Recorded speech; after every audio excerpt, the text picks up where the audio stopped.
7 মাস বিরতির পর অবশেষে জাতীয় দলে ফিরেছেন আর্জেন্টিনা অধিনায়ক লিওনেল মেসি। স্থানীয় সময় সোমবার ভোরে এএফএ ট্রেনিং কমপ্লেক্সে পৌঁছান দলের অধিনায়ক। হাতে ব্যাগ, মুখে হাসি, সবকিছু যেন জানিয়ে দিচ্ছিল তিনি ফিরে এসেছেন নিজের ঘরে। 2026 বিশ্বকাপ বাছাই পর্বে চিলি ও কলম্বিয়ার বিপক্ষে 2 ম্যাচ সামনে রেখে আর্জেন্টিনা জাতীয় দল এরই মধ্যে অনুশীলন শুরু করেছে। রোববার ছিল তাদের প্রথম সেশন, আর সোমবার সকালে যোগ দিলেন মেসি। ইনজুরির কারণে আগের 2 ম্যাচে না থাকলেও এবার আবারও মাঠে নামার জন্য প্রস্তুত বিশ্বকাপ জয়ী অধিনায়ক। মেসিকে স্বাগত জানান আর্জেন্টিনা ফুটবল অ্যাসোসিয়েশনের সভাপতি ক্লাউদিও তাপিয়া। সামাজিক মাধ্যমে আবেগঘন বার্তায় তিনি লেখেন, হ্যালো লিও, আমার হৃদয়ের মানুষ। এখন সকালের কাজ শুরু হোক শান্তিতে, সে এখন ঘরে ফিরেছে।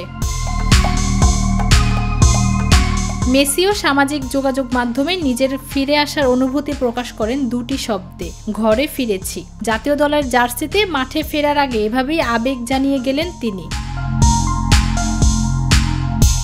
গত ক্লাব ম্যাচে 5-1 গোলের জয়ে জোড়া গোল করেছিলেন মেসি। সেই আত্মবিশ্বাস নিয়ে এবার জাতীয় দলের জার্সিতে নামার অপেক্ষায় তিনি।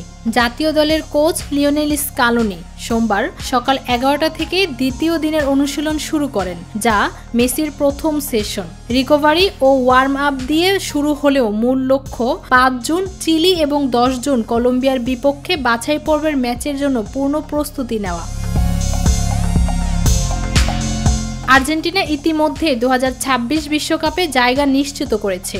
বাকি ম্যাচগুলো তাই মূলত দলের গঠন, খেলোয়াড়দের ছন্দে ফেরানো এবং সম্ভাব্য বিশ্বকাপ স্কোয়াড চূড়ান্ত করার প্রস্তুতি হিসেবেই দেখা হচ্ছে। আর সেই প্রক্রিয়ার কেন্দ্রবিন্দুতে রয়েছে সেই চেনা নামটি, লিওনেল মেসি। ফৌজিয়া আক্তার, নিরপেক্ষ নিউজ ডেস্ক।